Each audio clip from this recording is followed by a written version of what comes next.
para los mexicanos y para los peruanos. Sus indígenas son sus héroes. Tienen nombres indígenas, platos indígenas, hacen obras de teatro viendo cómo sus indígenas guerreros lucharon con los españoles. Obvio, nosotros aquí fuimos mucho más dóciles en algunas partes de Colombia, pero nosotros no le hemos dado el valor a los indígenas y no sabemos qué cocinaban nuestros muiscas, no sabemos qué hacían los chipchas, los caribes, no tenemos ni idea. De hecho, aquí en Colombia, tristemente, casi que la palabra es un insulto. Pues, como diciéndola mal, porque te dicen, uy, qué tipo tan indio. No, ¿cómo así? Qué berraquera que me diga que soy un indio, o sea, espectacular. Al final casi todos, No, ¿no? por eso. Entonces, tenemos mucha cocina campesina muy bonita de abuelitas, que es muy divertida, muy interesante, pero nos hace falta de pronto reconocer un poquito más esa identidad indígena y soltar esta pena histórica, esta vergüenza histórica que tenemos con todo. Un saludo a todos nuestros seguidores de quienique.com. Como ustedes saben, en este medio nosotros tenemos nuestra sección de historias, que es precisamente donde buscamos esas historias más humanas, incluso a veces de personalidades, como en este caso el invitado del día de hoy, Tulio Zuluaga, que como yo creo que poca presentación necesita, porque la mayoría lo conocemos como Tulio Recomienda, que aceptó en este caso pues estarnos acompañando el día de hoy para saber un poco más allá de la persona que vemos en redes sociales, prácticamente rescatando restaurantes. Y bueno, hoy vamos a saber un poco más de su vida, sobre su trabajo y lo que está haciendo también aquí en Bogotá. Bienvenido, Tulio, y gracias por aceptar esta invitación. Gracias por esa presentación tan bonita, gracias por la oportunidad obviamente de hablar con ustedes y con toda la gente que los está viendo en este momento, y más ahora que nos estamos preparando para otra revolución bien grandota con todo este tema de los máster y eso, ¿no? Primero yo quiero conocer un poco más de quién es Tulio Zuluaga. Vamos a dividir su vida de pronto en las etapas principales, ¿no? Infancia, adolescencia, juventud y pues ya ahorita la adultez. ¿Dónde nació Tulio Zuluaga? ¿Cuáles son esos inicios, esa infancia? ¿Dónde la vivió? Mira, soy barranquillero, aunque viví muy poco en Barranquilla. Mi padre trabajaba siempre con el tema de las baterías de automóviles, y siempre estaban como montando las empresas entre Medellín y Bogotá. Entonces realmente pasé más tiempo aquí en Bogotá. Llegué aquí a Bogotá por ahí cuando tenía unos 5 años de edad, y simplemente era un peladito muy comelón. Toda mi vida, yo cuando empiezo a pensar en mi vida, digo, ¿qué es esto, por amor de Dios? Toda mi vida te la puedo contar y describir en gastronomía. Mis primeras maldades, mis primeras curiosidades, mis primeras aventuras tuvieron que ver todo con el tema gastronómico, con la comida como tal. Desde que estaba muy pequeño, tú me preguntas a mí, ¿qué quieres ser cuando grande? Siempre te decía, la gente siempre, tú sabes, uno decía policía, bombero, no sé qué, tal, investigador. Yo solamente quería hacer dos cosas. Quería ser sacerdote, para bolas, sacerdote. Que además su papá también... Mi papá fue sacerdote. Yo quería ser sacerdote o quería ser cantante. Y me decanté con el paso del tiempo por el tema del espectáculo, y estando aquí en Bogotá pues tuve la oportunidad ya un poquito más grande, a los 14 años aproximadamente, de entrar a Pequeños Gigantes. Después salté de ahí a la radio y estuve en 88.9 y me quedé todo el mundo inmerso en toda la vida pues inmerso como en este mundo del espectáculo. Tratando de ser cantante. Yo no soy actor, no fui actor por supuesto, pero no soy, respeto mucho la carrera de los actores. La vida me llevó hasta allá. Siempre me interpretaban las novelas y en todo a mí mismo. Es decir, cada vez que en Colombia necesitaban un músico, cuando aquí había solo 2 canales, entonces ese es Tulio, entonces era el hombre de pelo largo, con aretes y tal. Y logré sacar mis primeros discos unos años después, sin mucho éxito, porque hacíamos baladas, hacíamos música que no nos pertenecía. Cuando Carlos Vives viene con todo este fenómeno del vallenato, se nos abre la puerta a muchos artistas, obviamente, para comenzar a hacer y a explotar lo nuestro, nuestra música, el vallenato. Arranco también en esa misma línea que había dejado abierta Carlos Vives como tal, y tengo una serie de éxitos en la música, como La Cachucha Bacana, como El Compa de Chemo, éxitos que fueron mundiales. Y arranco como este recorrido, pero no había logrado establecer como muy bien mi carrera cuando me llegó una crisis. Yo había firmado un contrato con la casa disquera donde les había entregado todo, las regalías, todo, o sea, yo ni existía, el nombre era de ellos, todo era de ellos, y por ende en un momento... de la música, ¿no? Un mundo bravo el de la música. Horrible, horrible. Mucha gente, yo estaba muy chiquito, yo estaba muy peladito, por eso le tengo tanto miedo y respeto hoy en día a los contratos, y le digo a los emprendedores, ojo, nunca firmen con la emoción, porque después pierdes tu vida. Y tuve que retirarme del mundo de la música, absolutamente quebrado. Por eso hablo mucho de que más que cualquier cosa soy todo y voy a decirte así, gran maestro en fracasología. Esa es mi mayor profesión, creo yo. Se aprende más del fracaso que del éxito. Y me toca otra vez empezar de cero, sin absolutamente nada. Empiezo a estudiar mecánica automotriz y durante muchos años me dedico a eso, 10 años de estar cambiando aceite, reparando motores, tal.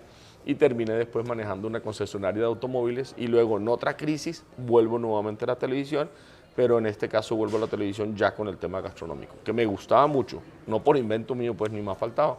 En ese momento estaba muy, digamos, muy famoso, muy de moda, todo el tema de la cocina mediática con Anthony Bourdain, con Andrew Zimmern, con Jamie Oliver, y yo estaba planeando hacer un magazine y en la televisión regional, y en una de esas propuestas yo les dije, ve, ¿por qué no hacemos el magazine teniendo como tema central la cocina? Y ahí empieza realmente mi historia muy fuerte con el tema de la gastronomía. Pero ojo, Con gastrosofía. Con gastrosofía, pero yo ya cocinaba hace muchos años, desde muy pelado. De hecho, me acordaba en estos días, eso es una historia que no tenía, nunca, creo que no la ha contado nunca a nadie, porque me acordé que cuando yo vivía aquí en Bogotá, en una época se me dio por escalar, ahí en Suezca, donde van, me imagino que es lo que todavía hoy en día es maravilloso. Y como no sabía escalar, entonces, y no tenía plata en ese entonces, los escaladores me enseñaban a escalar, pero me llevaban y yo lo que tenía que hacer para pagarles era cocinarles. Y te estoy hablando cuando tenía 16 o 17 años. Y les hacía sancochos y les hacía ajiacos y ellos me daban cursos de escalada. Entonces, fíjate, siempre estuve ahí como muy relacionado con el tema de la gastronomía como tal. En casa, Tulio, ¿quién cocinaba? Porque además entiendo usted tiene herencia un poquito española, pero también esa herencia colombiana. Sí. ¿Cómo es tener esos sabores combinados en la mesa? Porque eso... Sí, eso es lo más lindo del mundo, yo digo, esa es la amalgama, eso es, por eso cuando a mí me critican y me dicen como, hey, pero ¿por qué estás combinando? Pero yo digo, así es la cocina de los abuelos, y yo soy como una abuelita, cocina con lo que tienes en la casa y se acabó. O sea, si vas a hacer un postre y lo único que hay es pan, pues te toca hacer el postre con pan. Fue muy divertido y creo que fue lo que me tumbó todas esas barreras de que no se podían mezclar ciertas cosas, porque siempre lo digo, en la época de cuando yo estaba chiquito y estábamos en Barranquilla en algunas ocasiones, porque siempre pasábamos también en todo caso mucho tiempo allá, mientras todo el mundo hacía sancochos y asados los domingos, nosotros éramos los de la paella. Entonces mi abuelo hacía paella y todos en la familia, mis tíos, a muchos de ellos españoles también, metían la mano y tal, pero mi abuelo era tan relajado con esto, hacía una paella espectacular, o por lo menos yo la tengo idealizada, que si no había pan francés, pan baguette, porque comen mucho pan ellos allí también con la paella, pues entonces lo hacía con bollo yuca. ¿Y qué? O sea, no importaba. Y de pronto decían, ve, hicieron el alioli. No, no hicieron el alioli. Entonces pásame el suero a toya, güey, si comíamos la paella en vez de alioli con suero. Es decir, no pasa nada. Para mí era como la gran fusión de estas dos naciones. Mi abuelo era de Alicante, entonces yo siempre decía, mira, Alicante y Barranquilla en una sola paila, en una sola paella, y yo creo que eso me construyó mucho, a ser bastante libre. De hecho, hoy en día me sorprende mucho cuando yo estaba pequeño, en Pequeños Gigantes, nunca se me olvidará, me fascinaba hacer mezclas, yo solo me creía cocinero, y entonces cogía y hacía malteada o helado, ya donde yo llegaba pedía, dame helado de vainilla y papas fritas, y comía eso el es una helado. delicia. Pero en ese entonces no, te estoy hablando de hace 30 años, la gente decía, este man está loco, ¿tú qué estás haciendo? Era un sacrilegio, ¿cómo estás comiendo? Ahora resulta, yo veo eso hoy en día y digo, mira, no estaba tan equivocado, era un visionario de la cocina desde que estaba chiquito. Lo digo pregando la vida, pero nunca he tenido como límites, sobre todas las cosas pienso que la cocina es muy democrática, que tu cocina es tu cocina, la mía es la mía, es decir, que básicamente está ahí para que alimentemos a las demás personas y que no hay límites. Entonces creo que eso me lo llenó mucho mi familia, me lo llenó mucho mi abuelo. Los desayunos de él eran curiosos, es decir, aquí la gente comía arepas y tal, y él tenía siempre gambas al ajillo, aún en la mañana, y tenía atunes, y veías además las arepitas con el huequito en la mitad, las arepitas de anís, y veías bollo, y tú decías, y comía aceitunas en la mañana, entonces uno decía, Dios mío, esto que es tan charro, ¿cómo vas a comer? Es un diálogo cultural en la mesa. Lo acabas de decir, qué linda palabra, esa es la palabra, es un diálogo cultural en la mesa que en cierto modo pues me fue construyendo y me fue, digamos, liberando de qué se puede y qué no se puede hacer. Con la cocina se puede hacer absolutamente todo. Entonces realmente fue muy bonito. En casa, ¿quién cocinaba? Mi abuelo hacía este tema de las paellas, pero más mis tías. Entonces también tengo ese recuerdo de esas cocinas con las ollas pitadoras y las tías ahí metidas en la cocina. Desde las 5 de la mañana empezaban a sonar esas cocinas, yo digo como un dragón. Ese recuerdo es hermoso, todos esos sonidos allí. y hacían arepas, y hacían hallacas, y hacían carimañolas, y hacían toda esa comida nuestra de la costa. Y no salían de la cocina, me acuerdo, por allá como hasta las 3 de la tarde. La cocina era como, ahí quedaba en un silencio y una paz absolutamente increíble, y luego se volvía a prender todo como a las 6 de la tarde. Entonces, digamos que fíjate, tengo dos visiones muy lindas, la de las típicas cocineras de la costa, obviamente, que estaban todo el día metidas en la cocina haciendo creaciones costeñas, pero también el tema de la visión española desde otro punto de vista diferente, ¿no? ¿Cuál es ese plato, Tulio, como en esa escena de Ratatouille cuando el crítico Ego come y lo lleva a su infancia? ¿Cuál es ese plato que lleva a la infancia a Tulio? Yo creo que los pasteles. Yo creo que bueno, pero es que los pasteles... ¿El pastel? ¿Cuál pastel? Sí, esto debe decir, es que el pastel para nosotros es como una especie, para que la gente lo entienda, es un arroz apastelado que comemos mucho en la costa atlántica, y también se come obviamente en el Pacífico, que es, hazte de cuenta como si a ti te sirven y tú dices, ay, mira, un tamal, solo que cuando lo abres no hay masa, es arroz. Okay. Se hace con arroz. Igual con mucho cerdo, el arroz se pega porque ese cerdo, obviamente, esa grasa, obviamente, compacta ese arroz y es absolutamente delicioso. Entonces, a mí cuando la gente me decía, ¿cuál es tu comida favorita? Aparte de la que me devuelven el tiempo, como lo dices tú, yo siempre he dicho el tamal y el sancocho. Y últimamente tengo ahí otra pelea con lo que más como, que es el chicharrón. Y realmente pienso que el chicharrón, a pesar de que siempre se ha preparado, que no es tan nuestro tampoco la hora la verdad, porque eso son unas técnicas que trajeron aquí los africanos, pero el chicharrón también tú lo encuentras en España, allá se llama torrezno de Soria, el famoso chicharrón antioqueño, que uno dice, este es el chicharrón antioqueño, llegas a Madrid, es el mismo, se llama torrezno de Soria, y de hecho en el Quijote hablan del torrezno de Soria. Entonces, listo, todas nuestras cocinas, es que son una amalgama súper bonita a la hora, la verdad, o sea, esto, lo que decías tú, Ortiz, que es un diálogo cultural muy interesante también allí, porque muchas de estas comidas obviamente nos nutrieron a nosotros. Yo creo que a nosotros nos hace falta descubrir un poquito más lo indígena, que sería lo que nos hace falta como para identificarnos y soltarnos un como poquito salir más. Un poco también con nuestra Sí, propia identidad. es que yo viajo mucho y trato de descubrir, y apenas después de muchos años, te lo digo así, entendí el tema de México. Y de una vez entonces entendí el de Perú, porque yo iba, entendía su cocina, cómo la respetan, cómo la interpretan, cómo se cree en la película y cómo han logrado hacer una revolución desde la gastronómica, social y económica espectacular en la cocina, que es lo que nosotros estamos buscando. Llevar a Colombia así Sí, como a un... pero en estos días estaba en México y estaba viendo esto, y cuando me quedé pensando dije, ya entendí qué es lo que pasa. Es que no solamente creen en su cocina, es que para los mexicanos y para los peruanos, sus indígenas son sus héroes. Tienen nombres indígenas, platos indígenas, hacen obras de teatro viendo cómo sus indígenas guerreros lucharon con los españoles. Obvio, nosotros aquí fuimos mucho más dóciles en algunas partes de Colombia, pero nosotros no le hemos dado el valor a los indígenas y no sabemos qué cocinaban nuestros muiscas, no sabemos qué hacían los chipchas, los caribes, no tenemos ni idea.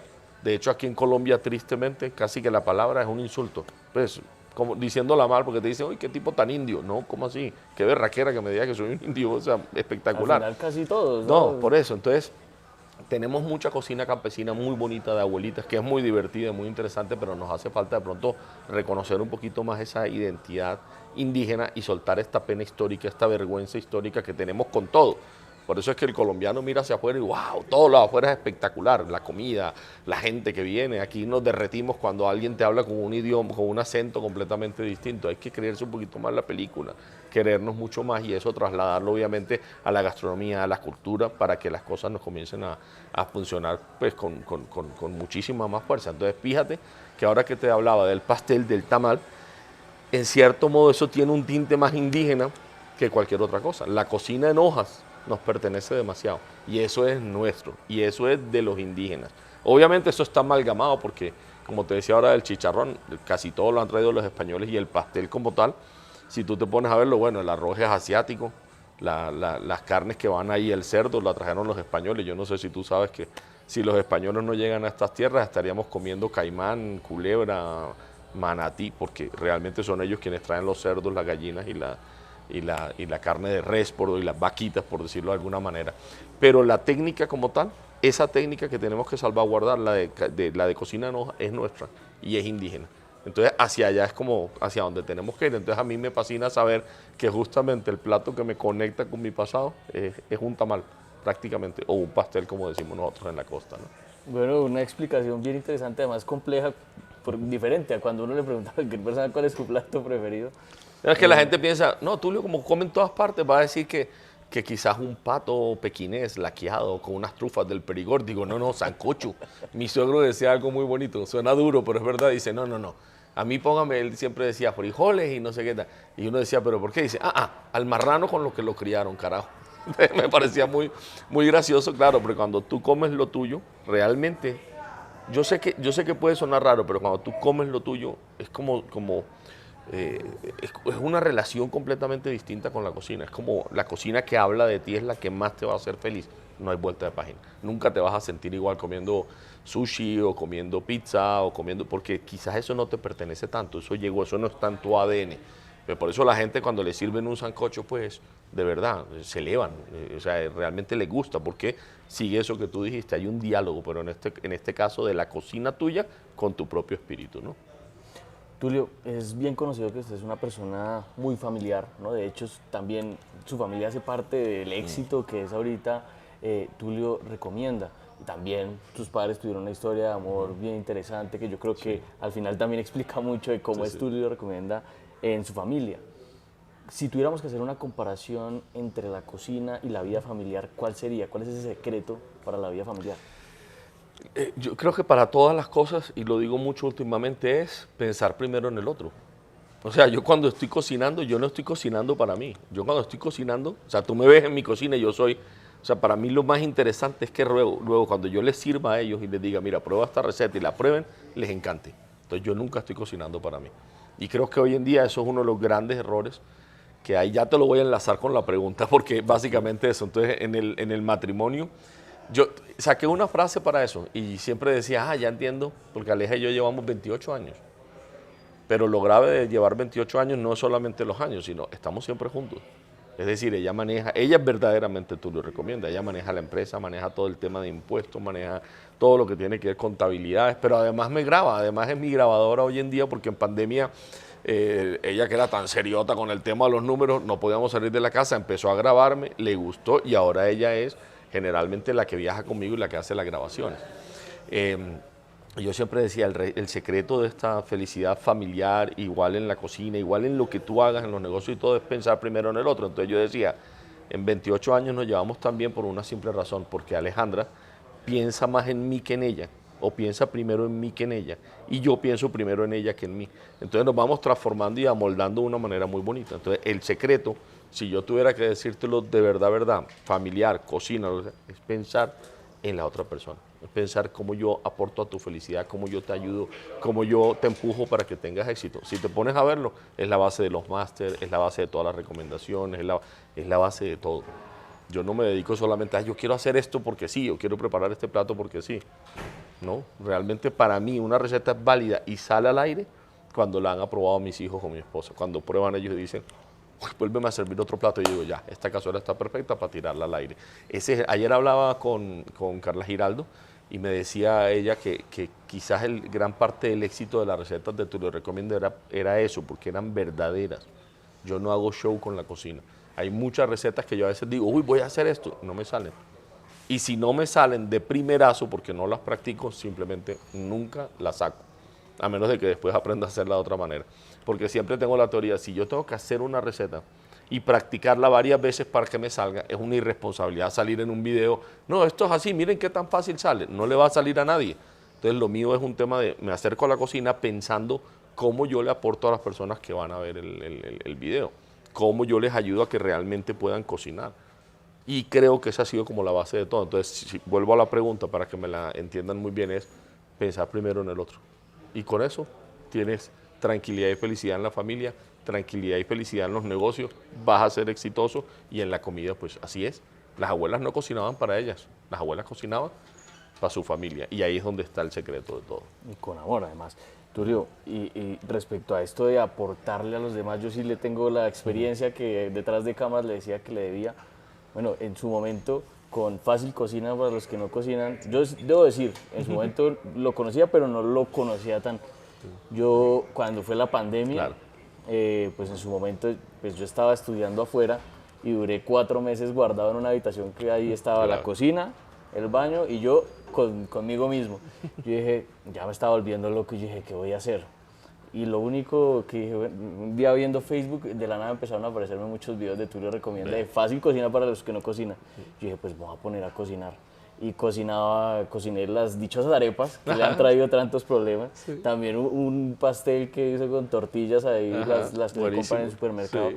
Y yo hoy lo pienso y de hecho venía a esta entrevista diciendo, oiga, Tulio Recomienda me salvó en su momento de la depresión absoluta de la pandemia. Usted a veces piensa bueno, no piensa, yo creo que se lo han dicho mucho, ¿qué hay detrás de las personas que los están viendo? ¿Cómo los está ayudando? Claro, es que eso es, mira que cuando empezó ahora que tocas ese tema está buenísimo y te agradezco mucho eso.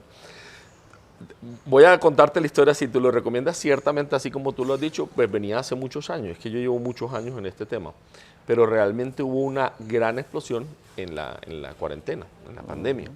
Ahí fue cuando se salió de Colombia y empezó la gente a verlo en México, en Venezuela, en Estados Unidos, o sea, es impresionante. Y aquí en Colombia hubo un crecimiento, pero de un minuto. Obviamente venía una base de 15 años de trabajo. Fácil Cocina existía desde el día 1 que yo empecé con Tú lo recomiendas, estaba haciendo recetas con Fácil Cocina, pero nunca se habían convertido en algo tan importante. ¿Qué pasa realmente? Y esto te responde en la pregunta anterior, que es lo que yo tanto le digo a los emprendedores. Cuando yo empecé en pandemia a hacer las recetas, yo no dije, o sea, económicamente nosotros estábamos estables, bien, entonces yo dije, bueno, hay que esperar, no hay problema, no se hacen los máster, no hay problema, no se hace ningún otro evento, nosotros hacemos muchos eventos, pero podemos aguantar, sobre todo porque no sabíamos que era tan largo, ¿no? ¿Qué hice yo? Me senté con mis hijos y les dije, vengan, ¿cómo ayudamos a la gente en sus casas? ¿Cómo ayudamos a esa persona que está afuera, como tú acabas de contar, en un apartamento encerrado? ¿Cómo le ayudamos? Entonces decíamos, bueno, todo el mundo en su casa tiene cocina. Encerrados o no, tienen que desayunar, almorzar y comer. Esa es la realidad.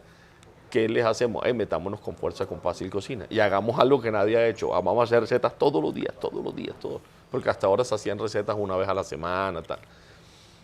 Y yo salí porque a mí me gusta ponerme la soga al cuello, es decir, yo no digo voy a hacer, no, yo salgo y le cuento a la gente porque si no, la misma gente es la que me va a impulsar a hacer las cosas. Entonces salí en un vivo en Facebook y en Instagram y en todas las redes, les dije, vean, no se preocupen, yo todos los días les voy a hacer una receta para que ustedes cocinen con sus hijos, para los que no cocinen, para los que estén fuera del país, eso fue todo. O sea, fíjate que la base fue cómo yo le ayudo a la... En ningún momento dije, hey, ¿cómo hacemos un negocio para que ganemos plata? No.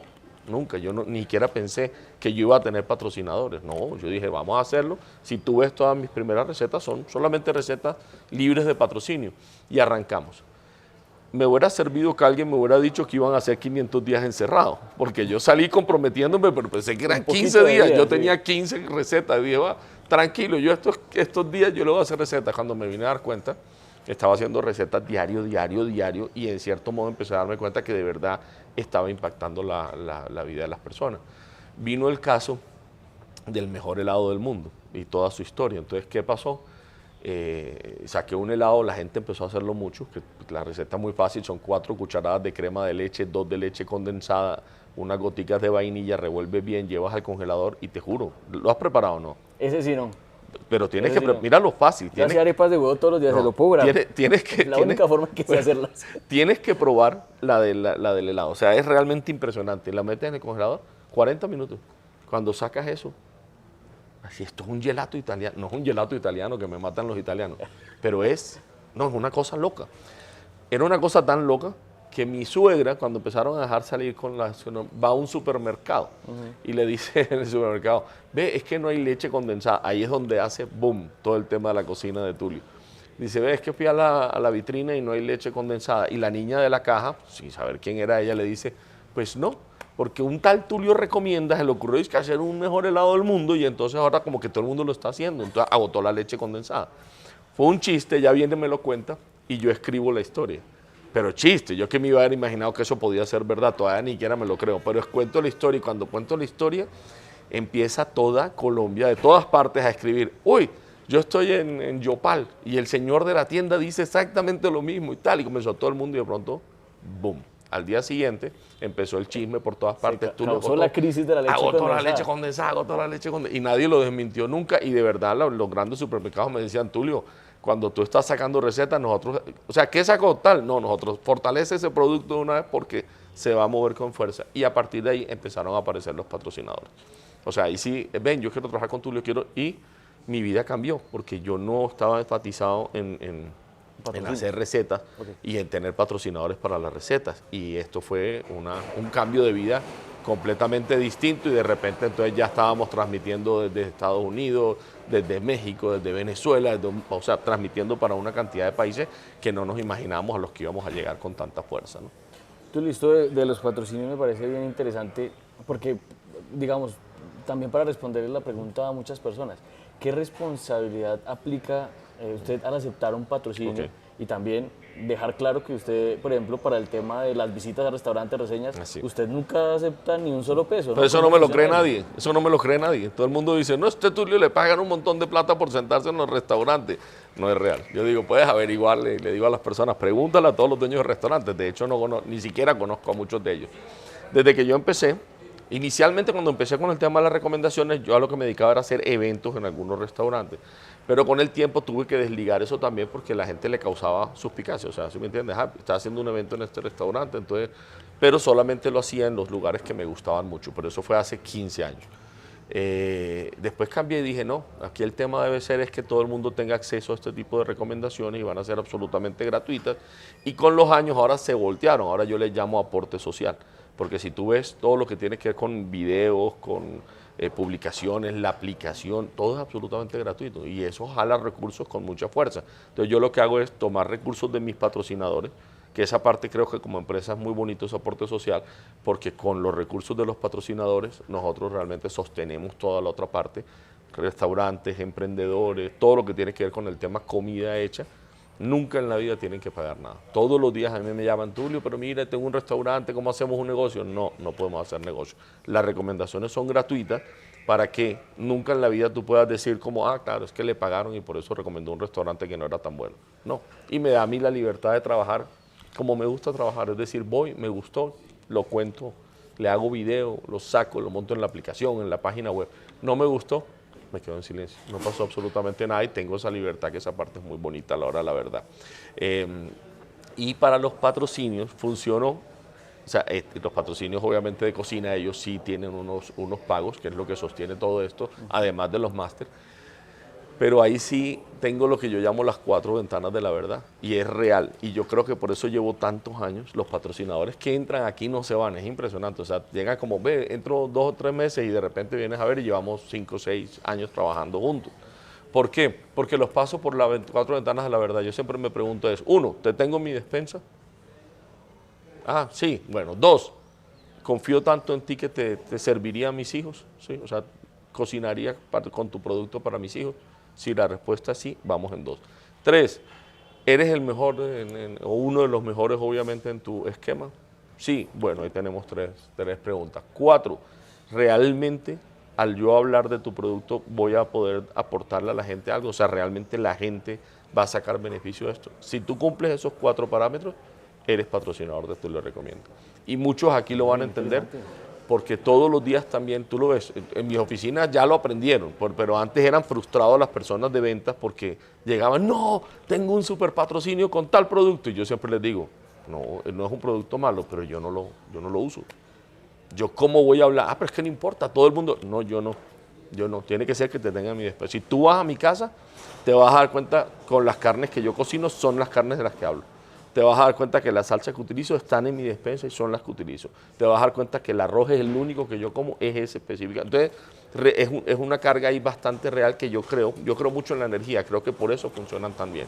La gente realmente nos cree. El atún que utilizo realmente es el atún que comía hasta mi abuelo en el desayuno. Lo amo, entonces ese tipo de cosas. A veces hay personas que me dicen, tengo este producto, no lo conozco, entonces les digo, me pasó una vez con un arroz que promocioné durante mucho tiempo, y les dije, denme 3 meses para conocerlo, porque era nuevo. Entonces yo, listo, entonces mándenme el arroz, yo cocino. Cuando ya llevaba un mes, les dije, yo quiero ver el cultivo. Y me llevaron entonces hasta Doima, la meseta del Tolima, y estuve allá 4 días viendo a los campesinos y enamorado, dije, este es el arroz con el que yo quiero trabajar. Dejé de trabajar con ese arroz y no he vuelto a trabajar con ningún otro arroz nunca, porque digo, pero es que a mí que me gusta ese, ¿qué hacemos? Entonces es una cosa completamente real. Tulio, ya hablamos de los patrocinios, de los máster, ¿no? Como evidentemente sabemos que ya desmentimos aquí el tema de que usted le pague por los restaurantes, que eso de hecho ya lo sabíamos desde antes. ¿Cuáles son esos otros emprendimientos? Además usted le dicen el eterno emprendedor, o el emprendedor eterno, pues. Sí, sí. El máster como tal, fíjate, esta sí es una línea y te aclaro eso para que no haya confusiones. En el máster las personas sí pagan una inscripción para participar. ¿Pero por qué? Porque yo no los estoy recomendando.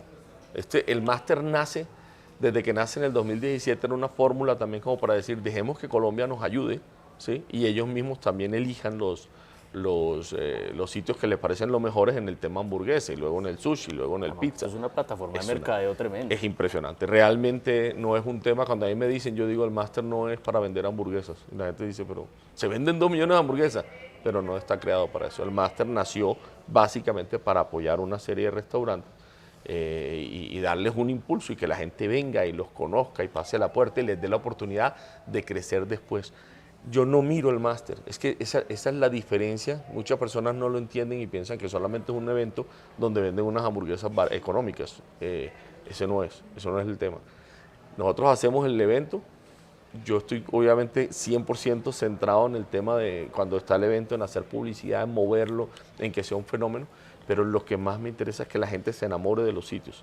Entonces a mí lo que me importa es lo que llamamos la tercera ola o el post-máster. O sea, mi actividad más fuerte empieza después del máster, cuando empiezo a llamar a los hamburgueseros a preguntarles qué pasó. ¿Cómo es que qué pasó? Sí, ¿en qué vas?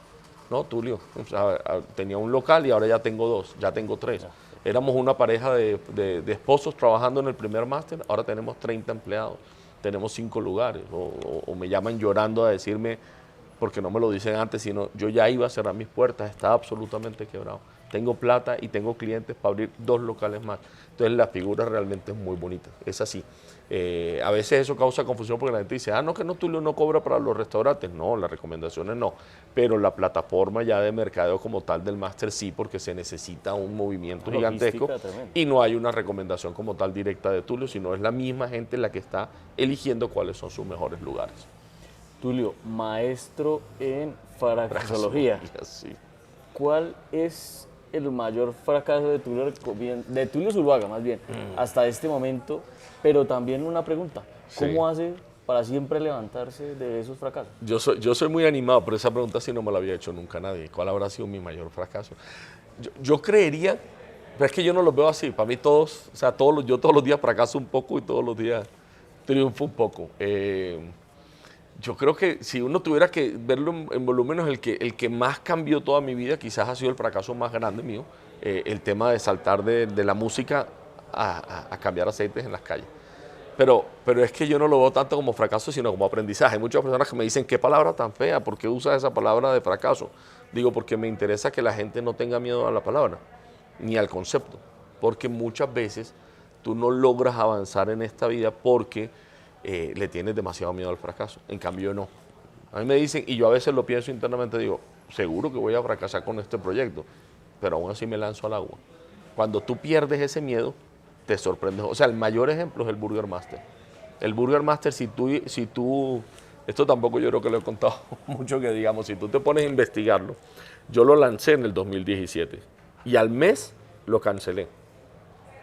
2 veces lo cancelé. ¿Por qué? Porque salí con el Burger Master, ya había hecho mis pinitos en el tema de la gastronomía y empezaron los cocineros y la gente a criticarme que yo iba a quebrar a los emprendedores, pero así yo, miércoles, ¿será verdad? Entonces, hey, perdón, tú lo buscas en Facebook 2017 y allá aparece, ofrezco disculpas, tal, definitivamente salí con este proyecto, pero no se va a poder hacer, lo siento mucho, chao, no hay Burger Master, se acabó.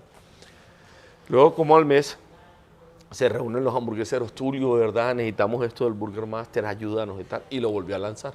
Y bueno, Burger Master, me envalentoné, otra vez la crítica, la pelea, la cosa, que si iba a ser un fracaso, me eché para atrás otra vez. O sea, yo mismo dije como, pero ya eso sí no lo hice en medio, sino que yo mismo le dije a mi esposa, yo creo que el máster no va. Pero casualmente, yo digo que en la vida las cosas pasan así, no sé si habrá sido una energía mayor o lo que sea, simplemente nos dijo en un determinado momento como hey, esta es la razón por la que lo vas a hacer. Y me llama un muchachito, un joven de una de una compañía de hamburguesas que había quebrado, que ya habían cerrado sus puertas, y me llamó y me dijo, Tulio, vení, prueba mi hamburguesa. Yo ya cerré, yo ya me quebré, ya, o sea, no hay nada que hacer. Ya no es para que me hagas una recomendación, solamente pruébala y me dices en qué fallé. Porque yo voy a volver tarde que temprano al mundo de las hamburguesas. Yo voy, pruebo esa hamburguesa y le dije, no, tú no has fallado en nada, tienes un tremendo producto y el Burger Master sí va. Porque encontré esa razón poderosa del Master y era, hay que ayudar a todos estos jóvenes.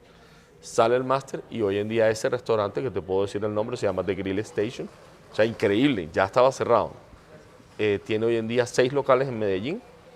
Acaba de abrir uno aquí en Bogotá, ya va para el segundo de Bogotá y está abriendo en la ciudad de Miami. O sea, mira la historia de una persona que ya se iba. Aquí hay otra hamburguesería con esa misma historia, Vícono, muy famosa, muy llamada por la gente. Cuando yo fui a hablar con ellos, ya, o sea, me han dicho, no, ya nosotros cerramos las puertas, hoy en día tienen 3 locales, amadas, lo que les faltaba era ese empujoncito a la hora de la verdad.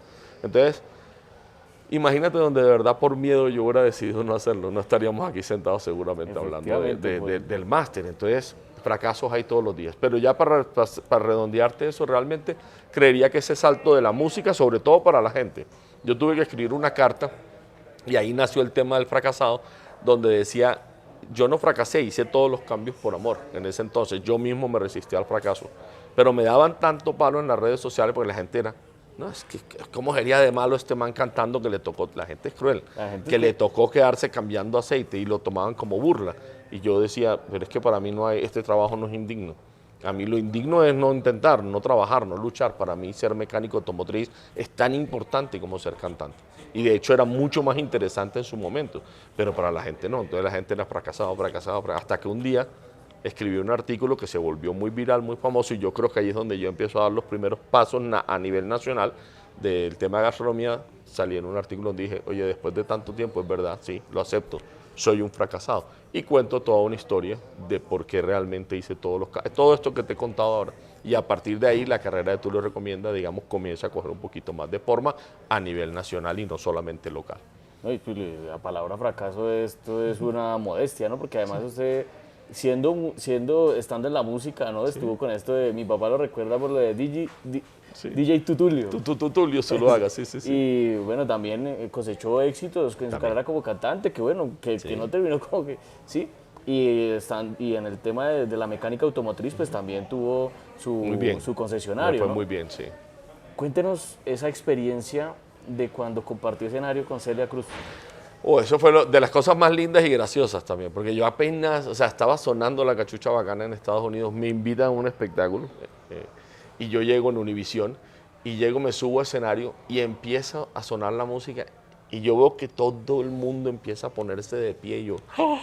No puede ser, porque estaba en Estados Unidos y yo, marica, o sea, de verdad, ahora sí, años luz, triunfé, todo el mundo parado. Y cuando miro así que estoy bailando, veo que todo el mundo está parado gritando porque Celia Cruz se me metió en el escenario y está bailando detrás de mí. Y yo, Celia, me robaste mi éxito. No, mentira. Fue muy bonito. ¿Cuál fue su reacción? No, Mario, reacción, muerto el susto. ¿Tú sabes lo que es tener a Celia ahí bailando tú? Jaime sí, bailando y cantando. Digo, miércoles, que fue realmente muy, muy bonita esa. Y las cosas de la vida, porque si usted nunca se hubiera metido en la música, nunca hubiera estado compartiendo escenario con Celia. Mira, o sea, no hay una sola cosa de la que yo pueda decirte, uy, yo porque, no, o sea, todo me enseñó.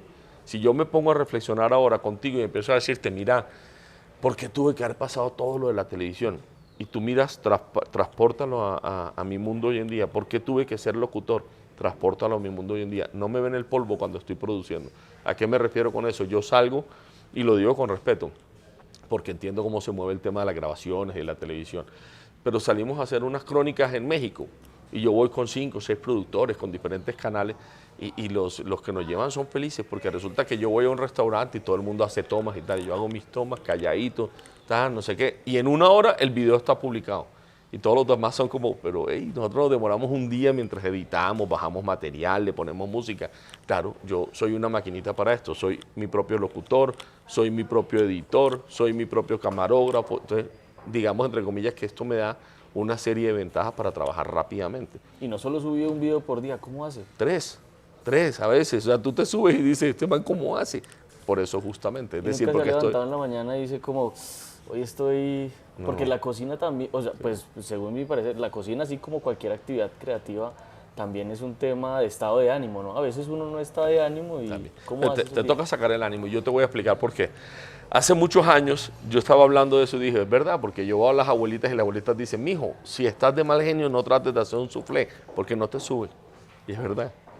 Y muchos cocineros van a decir, ¿qué clase de tontería es esta? Pues si es que la cocina es ciencia sobre todas las cosas. Si tú manejas los procesos bien, todo te tiene que funcionar. Pero las abuelitas van a seguir insistiendo que se cortan algunas bebidas, que se comen, no se inflan algunas cosas, que se dañan algunos procesos dependiendo del estado de ánimo. Los orientales lo han entendido toda la vida y es que la cocina es energía, eso es una realidad. ¿Qué pasa cuando yo no estoy, y me pasa muchas veces, tienes toda la razón, que me levanto y digo, Dios mío, hoy no quiero, o sea, no me siento bien, no. Aún así termino metiéndome en la cocina y terminé descubriendo algo, que esa misma cocina se me convierte en una especie de meditación. O sea, cuando ya llegué a la cocina, puedo estar de mal genio, puedo estar triste, lo que sea, pero paso esas dos puertas y empiezo y mi mente se mete tanto en el tema de la comida que durante esa hora que estoy cocinando me despegué. Puede ser que cuando pase la puerta siga con el mismo estado de ánimo bajito, pero mientras estoy en la cocina es como un desprenderse de todo y empecé a entender una cosa que le digo mucho a los cocineros, ojo, que no se te suban los humos porque quizás no eres tú el que está cocinando, quizás es Dios quien cocina a través tuyo. Entonces es un tema que no te pertenece tanto como tú crees. Entonces esa parte realmente es muy bonita también como tal, ¿no? Tulio, y llega Gastrosofía, bueno, Tulio recomienda ya que es el gran de redes que hoy conocemos. Y existe, digamos, la crítica, pero muchos no conocen es que realmente usted estudió cocina, o sea, usted de verdad sabe lo que está hablando, usted no es que... Yo en todo me meto, en lo que yo me meto, me convierto en eso, porque si no, y te lo digo de esta manera, se lo pregunto a muchos jovencitos influenciadores, ¿tú quieres que te sigan o tú quieres que te crean? ¿Cuál de las dos? Elige uno de los dos caminos, porque si es que te sigan, y lo hablo mucho con personas muy famosas en redes que tienen 10 veces más de seguidores que yo, pero me hacían una reflexión estos días y me decían, Tulio, lo que pasa es que en tu comunidad, tus seguidores, tú hablas de un restaurante y la gente sale corriendo por el restaurante, o sea, están conectados, es una comunidad. No es simplemente una página de Instagram o de Facebook o de Twitter donde la gente pone me gustas y ya. Yo decía, y le decía a esta persona, le decía, pero si tú tienes 10 millones de seguidores, y me decían, tengo 10 millones de seguidores, pero recomiendo un restaurante y no van ni siquiera dos personas. Entonces ahí empieza uno a decir, ah, claro, ¿quieres que te sigan o quieres que te crean? Entonces, si quieres que te crean, tienes que saber de qué estás hablando. Entonces, cuando empiezan los influenciadores a hablar de cocina, mi primera pregunta es, ¿ya tomaste un curso en que sea? Ya, o sea, ¿sabes algo? Ah, no, es que me gusta ir a comer a los restaurantes.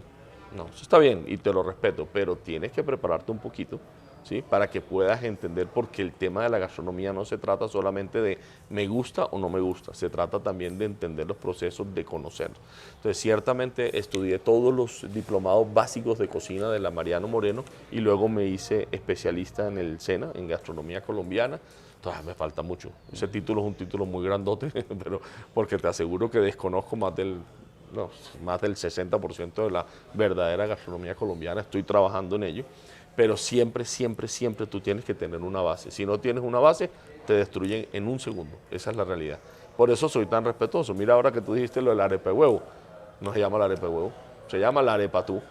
Le cambié el nombre. Y aún así me dan palo. Ah, sí, eso es una receta nueva. Me la inventé yo. Mentira. O sea, obviamente lo que hice fue cambiar un proceso para que la gente, que es la base de la cocina, para que la gente realmente pueda prepararla y pueda disfrutarla. Mucho más allá de decir, no se toca, no se toque. Digo, entonces no se toca, no se la come nadie. Porque no se toca. No, lo importante es que la gente coma.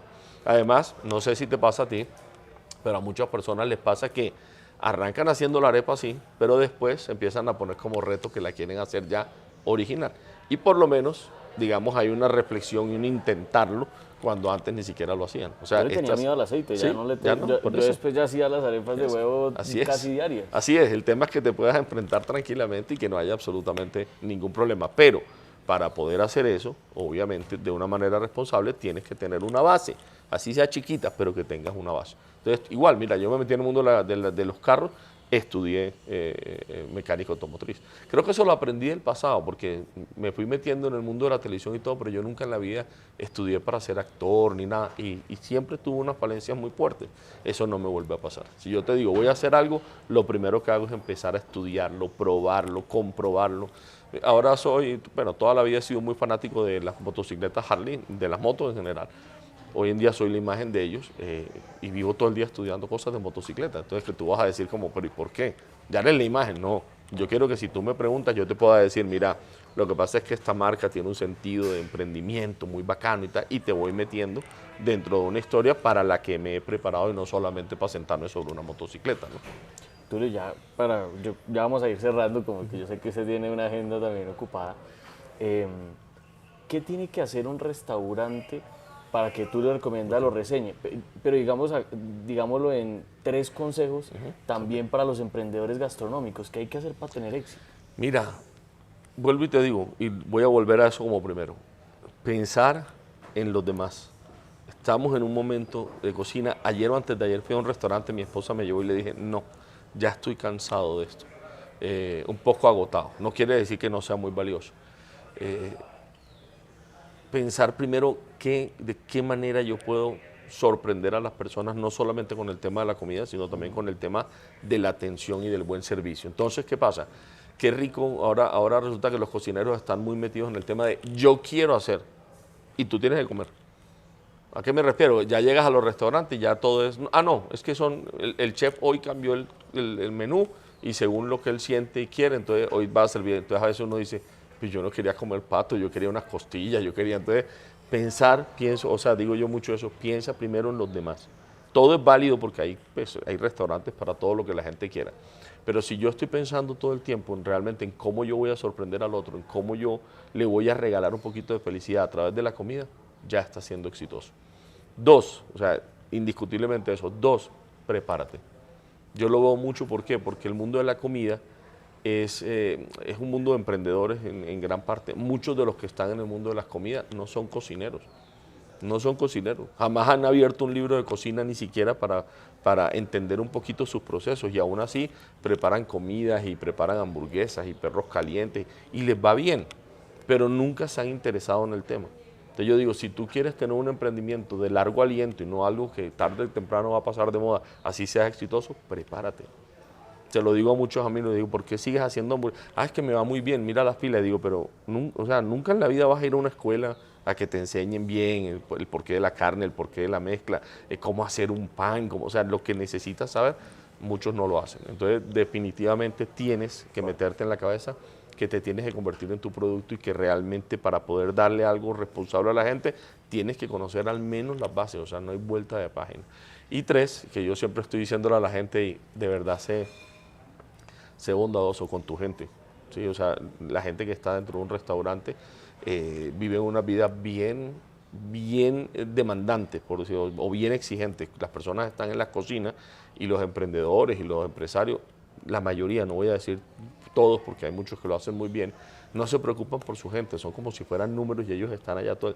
¿Qué pasa? Entonces no hay felicidad en la comida. Si no hay felicidad en la cocina, si no se están divirtiendo, si no se sienten amados y no se sienten bien como las abuelitas, como lo dijiste tú, Ortica, no hay amor. Y entonces esa cocina no va a poder comunicar absolutamente nada. Entonces siempre estoy diciéndole a la gente como, ojo, cocina para que las personas sean felices. 1, no para ti. 2, de verdad, y ponle mucha atención obviamente al servicio. Yo le digo a la gente, perdón, te hago ese paréntesis, que cada persona que entra a tu restaurante, tú en tu cabeza la veas como tu hijo o como tu mamá, cómo te gustaría que los atendieran. Y ahí tienes todo salvado, ¿listo? Y que la gente realmente esté muy feliz dentro de tu restaurante para que puedan brindar una experiencia muy bonita. Tú te das cuenta en restaurantes donde sus empleados son muy estables y has ido 10 años y es el mismo mesero, es el mismo cocinero. Esos restaurantes siempre triunfan porque están bien. Entonces, porque es que uno no puede quitar la bondad, la bondad, eso no sirve en los negocios. Sirve. Si la gente no está contenta, no van a atender contentos tampoco a sus comensales. Y cuando la gente quiere que yo visite un lugar, hay un email, invitaciones@tuliorecomienda.com. Y cuando tú escribes a ese email, ahí vas a entender inmediatamente cómo es que trabajamos nosotros, porque te llega un pastoral de condiciones, pero de condiciones bonitas, donde te dicen que no me ofrezcas dinero, que es gratuito, que te relajes, porque me pasa a veces que voy a restaurantes y el dueño está sudando, ¿sí? No se lo disfruto porque me ve comiendo en la mesa y está... ¿no? El de Ratatouille. Pero sí, pero no tanto por eso, sino se me acercan a veces a la mesa y me dicen, ¿y cuánto me va a costar esto? Y digo, no, marica, no te va a costar nada, tráeme la cuenta porque yo además te voy a pagar la comida.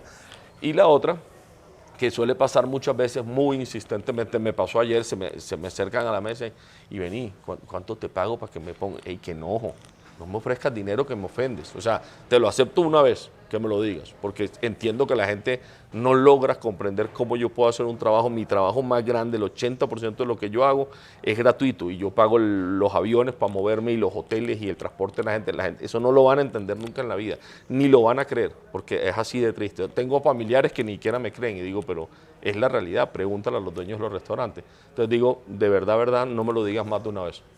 Entonces, ¿no te puedo ofrecer plata? No. ¿No puedo hacer campaña contigo? No. Entonces, ¿cómo hago para salir los videos y todo? Sorpréndeme. Si me sorprendes con una muy buena comida y con que yo diga, uy, vale la pena traer a la gente aquí, alístate porque voy a estar, no, además no es una sola publicación, como tú lo ves, no, yo te hago campaña y no sabes todo lo que hay atrás, es decir, yo, o sea, realmente le gasto tiempo porque lanzo el video e inmediatamente llamo al dueño y le digo, mira, acabo de lanzar tu video, entonces mira, lo que vas a hacer es pam, pam, pam, es como una escuela. Y el dueño entonces dice, entonces respondo de esta manera, sí, cuidado, no vas a copiar, pegar, sino que vas a responder desde tu restaurante. Tulio, y si me critican, si te critican, simplemente le vas a responder a la gente, siento mucho tu mala experiencia, espero que me des una nueva oportunidad, jamás vas a pelear, no te vas a enfrascar a una pelea. O sea, les manejo todo ese tema de las redes normales. Y esa parte es muy bonita. Entonces comenzamos a establecer una relación y cuando el restaurante se viene a dar cuenta dice, oye, en un año Tulio me ha publicado 6, 8 veces, me sacó en la aplicación y vuelve y me saca y yo vuelvo al restaurante y si sigue bueno, sigo con la campaña durante muchos años. Y luego esos restaurantes llenos de fila, usted digamos, Sí, ha ayudado muchos les va, sí. a muchos restaurantes, bueno, supongo que algunos son casos de éxito. ¿Cuál es ese restaurante? Juro por Dios que casi terminamos. ¿Cuál es ese restaurante que más lo ha marcado, que diría que de pronto lo... Son muchos, pero te puedo contar una experiencia de uno que incluso pintó un graffiti enorme aquí que está ahí, Carnívoros, el de los chicharros. Sí, hay un graffiti de 40 metros, es una belleza. La gente se toma fotos, ahora te lo muestro. Es muy bonito y esa es, creo que es la mejor demostración porque es lo que hacen los emprendedores que dicen no sabemos, a Tulio no se le puede pagar, no sabemos cómo agradecerle y salen con unas muestras de agradecimiento muy bonitas. O sea, yo todo el día tengo pinturas que me hacen en los restaurantes, pintan las, o sea, muy bonito. Y eso se ha generado justamente por eso. Carnívoros es una historia muy chévere. También de estas historias, como digo yo, las mágicas historias que suceden a mi alrededor. Un avión se retrasó un vuelo y yo me fui para un restaurante que en ese momento me había escrito, hey, necesitamos que vengas y tal. Y era un restaurante chiquitico en Villa del Prado llamado Carnívoros. Y yo llego allí sin conocer a los dueños ni nada, normal, pagué mi cuenta, me encantó el sitio, inmediatamente hice un video, le dije a los encargados, ¿podemos hacer un video? Los dueños ni siquiera estaban, sí, adelante, hicimos un video. Algo pasó, yo digo, se lo merecían porque es algo energético. De repente ese video, pues te digo, en 24 horas tenía 1 millón de reproducciones. Y al día siguiente, las filas eran una cosa. Hoy en día Carnívoros tiene en Bogotá 5 locales, 5, son enormes. Hay fila todo el tiempo. O sea, tú vas al el que queda por la embajada y de Estados Unidos y hay fila todo el tiempo. Y es un restaurante para 180 personas. Es enorme. Tiene uno en las afueras de Bogotá, o sea, todo. Y en estos días fui, que me estaba haciendo una entrevista a José Gabriel, casualmente fuimos a ese restaurante. Fue muy bonito porque yo entré y él decía, ¿esto qué es? Todo el mundo aplaudiendo y todo. Y eran los muchachos diciendo, Tulio, éramos 5 y íbamos a cerrar. Hoy en día somos 150 personas. O sea, entre todos los restaurantes. Yo no conocía esa historia porque ellos no me la contaron antes. Y entonces vino la dueña, una señora, y me dio un abrazo y era llorando y dándome las gracias. Y yo, ¿pero qué pasó? Entonces me dijo, mira, es que cuando tú llegaste al Villa del Prado, nosotros ya íbamos a cerrar. Porque mi esposo se enfermó y nos gastamos los pocos recursos que teníamos en temas médicos y ya no podíamos más. Y de repente apareces tú, haces esto y ahora somos una gran empresa. Y entonces me cuentan otra historia más bonita y me dicen, como no tenemos cómo pagarte porque tú no recibes nada, entonces queremos que sepas que en nuestro pueblo construimos una escuela y damos educación gratuita a todos los niños del pueblo como una manera de agradecerle a la vida lo que pasó con nosotros. Esas son historias que uno dice, carajo, pero ojo, no soy yo, voy a hacer claridad en eso. La gente me lo dice mucho y yo insisto más, y no por tirármela de que, ay, no, por eso. No, de verdad. Es la gente, es la comunidad. Tulio recomienda, yo no soy. Yo soy Tulio Zuluaga. Tulio recomienda es esta comunidad. Si yo contara historias y la gente simplemente no fuera, vaya y venga. Entonces, quienes hacen el cambio son las personas que escuchan se levantan y se van corriendo a comerse ese chicharrón y hacen la diferencia. Esa es la verdad. Tulio, para cerrar, usted habla de energías, es una persona creyente además en esto de las coincidencias, ¿no? Sí.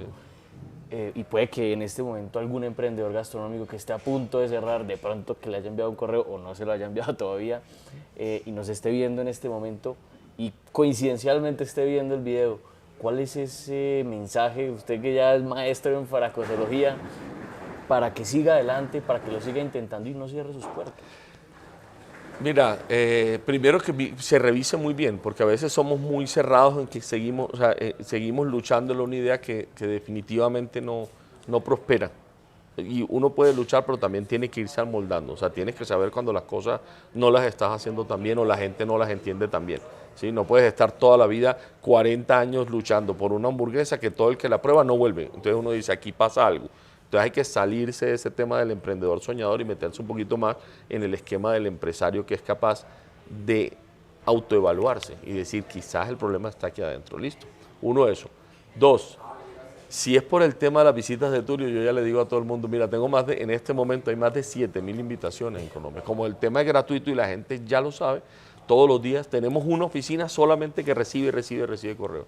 Yo termino llegando inexplicablemente en el momento que es. No sé por qué, no sé cómo, le digo a las personas, ten paciencia, ya llegaré. Algo va a pasar, ¿sí? Y de repente voy llegando. Pero sobre todas las cosas es, de repente, si yo tengo una forma de aportarte de lejos, como me dicen muchas personas, es, escucha las señales de la vida, escúchalas. Tengo un amigo en la ciudad de Cali, tiene un restaurante que se llama Tribal Llanero. Yo no lo conozco, pero le va súper bien, pero súper bien.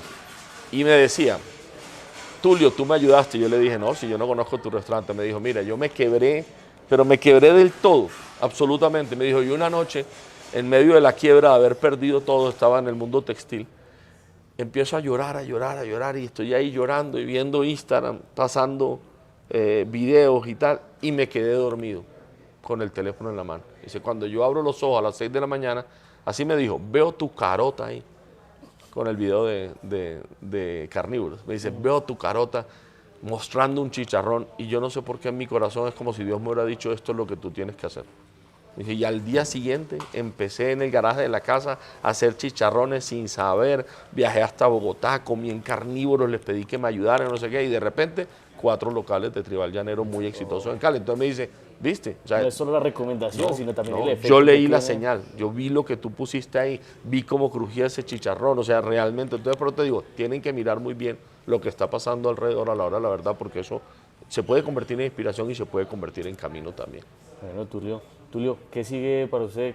¿Qué sueña Tulio Zuluaga? Además que ahora Mira, tenemos un proyecto, ¿no? Ya me había Queremos olvidado. convertirnos en bestseller. Mejor de este segundo libro. El primer libro, eso se llama, ojo, yo digo a veces, cuidado, tienes que combatir a tu mayor enemigo que lo tienes aquí. Yo el primer libro, de hecho le dije a Planeta, y te lo cuento así, cuando me dijeron, vamos a sacar el libro de Tulio, y yo, pero ¿de qué va a servir un libro de Tulio si las recetas están en internet? Me decían, no, la gente las quiere tener en libro, y yo, bueno.